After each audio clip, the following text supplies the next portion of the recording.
Восток – дело тонкое. Он всегда загадочен, непостижим и притягателен для европейцев. Многих интересует и тема одежды исламских женщин. Красавицы-мусульманки прячут свое лицо, скрывая свои прелести. Они только для близких людей. Как утверждают сами девушки, накидки принуждают чужих мужчин быть скромнее и не позволять себе вольностей. «Уважай меня, я не сексуальный объект». Образ восточной женщины, восточной красавицы, всегда был окутан тайнами и загадками. Идеально подведенные глаза, горящий взгляд, взмах длинных ресниц из-под паранджи, которая не спадает на девичьи плечи роскошными складками. А вот и нет, это не паранджа, тогда может быть никаб или шейла. Как видите, мусульманские головные уборы для женщин весьма разнообразны и с первого взгляда очень похожи. Давайте вместе разбираться, что как называется и в чем разница, а заодно насладимся сказочно прекрасными образами Востока. Строгий дресс-код мусульманок прописан не только в Коране, он также регламентируется нормами шариата. Причем в разных странах по-разному, где-то пожестче, где-то посвободнее. Но в целом мусульманский платок на голову означает, что женщина находится под покровительством Аллаха. Скрывая волосы и остальные части тела, кроме лица и кистей рук, она демонстрирует смирение и чистоту своей души. Покрывать голову женщины могут и вполне обычными шарфами и шалями, лишь бы скрыть все, кроме лица. Но не только религия стала причиной возникновения строгих правил ношения мусульманских головных уборов. Во многом именно здравый смысл заставлял мужчин и женщин скрываться от палящих лучей солнца, песка и ветра под многочисленными складками ткани. В христианских странах мало кто разбирается в тонкостях восточного гардероба, поэтому мусульманские головные уборы привычно именуют паранджой. А ведь различий между видами мусульманских платков на голову немало. Самый известный – паранджа. Слово произошло от персидского «фараджи». Так называлась верхняя одежда для мужчин свободного кроя, которую позднее стали носить и женщины. Сегодня мусульманки носят не только паранджу, но и никаб, шейлу, чадру, химар и хиджаб. Современные дизайнеры с удовольствием развивают модную тему для девушек в парандже или хиджабе. Каждый год создаются как комфортные домашние, так и роскошные вечерние мусульманские головные уборы. Итак, рассмотрим, какие разновидности мусульманских платков на голову, как никаб и паранджа. Их легко отличить, ведь паранджа, ее еще называют иногда буркой. Это достаточно большое покрывало, можно сказать просторный халат с длинными ложными рукавами, легко драпирующий лицо и тело женщины, с обязательной прорезью для глаз, которую закрывает плотная сеточка – чачван.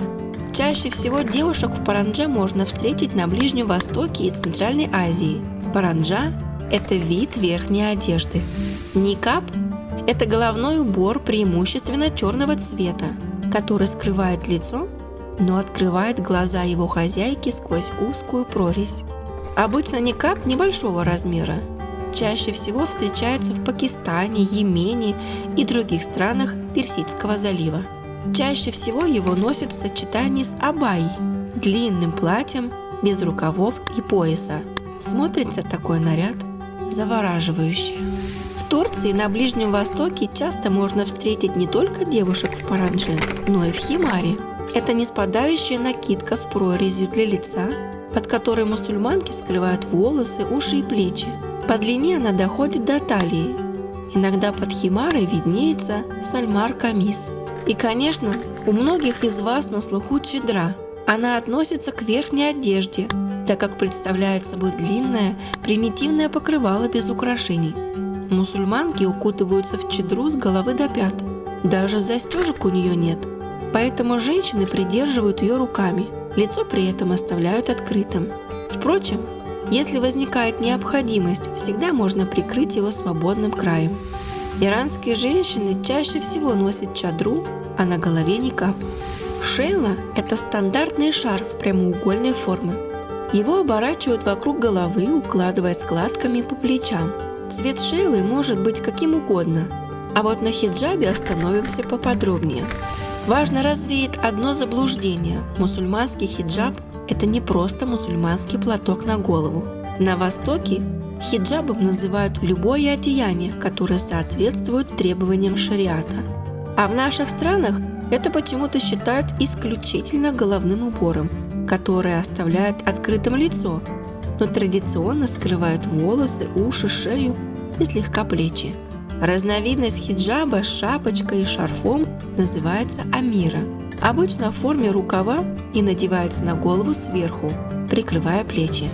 Мусульманские модницы с удовольствием следят за новинками модных домов, посещают недели моды.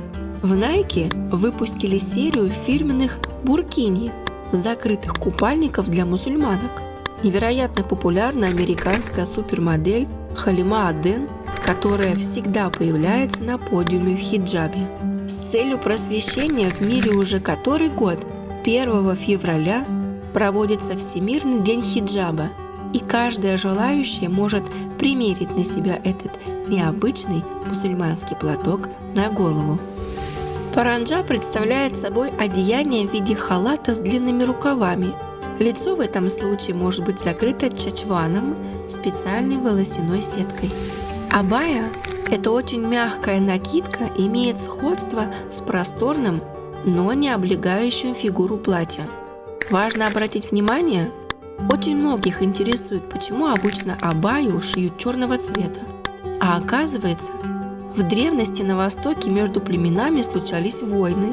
Часто вылазки в стан врага происходили именно ночью. Все особи женского пола, облеченные в черное, имели возможность скрыться в темноте. А мужчины, которые носили как раз белое, продолжали биться, не заботясь дополнительно о безопасности слабого пола. Платья абая могут быть как просторного, так и скромного кроя, так и роскошными. Все зависит от желания владелицы. Важно обратить внимание на законы шариата, которые не требуют от восточных красавиц одевать никаб. Обязателен к носке исключительно хиджаб, а дальше это воля самих женщин. Иногда климат заставляет их одеваться дополнительно, защищаясь от палящего солнца и песка. А в таких странах, как Египет, никаб в малообеспеченных семьях заставляют одевать и очень маленьких девочек. Так, по мнению местных жителей, они будут казаться взрослее.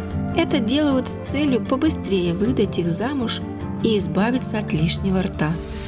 Маска-бурка является самым редким применяемым видом одежды, тем не менее используемым, например, в Персидском заливе. Бурки золотистого оттенка имеют вид металлической сети, но это не так. Это всего лишь сильно накрахмаленный материал, окрашенный в такой цвет.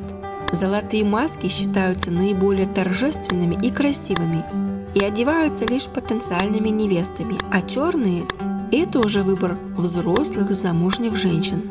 Психологами доказано, что мужчины считают абсолютно облаченных особ женского пола более недоступными. Они намного реже позволяют себе домогаться их. Поэтому восточные женщины и предпочитают скромные одежды. Аудиорассказы от Эдемы Элай.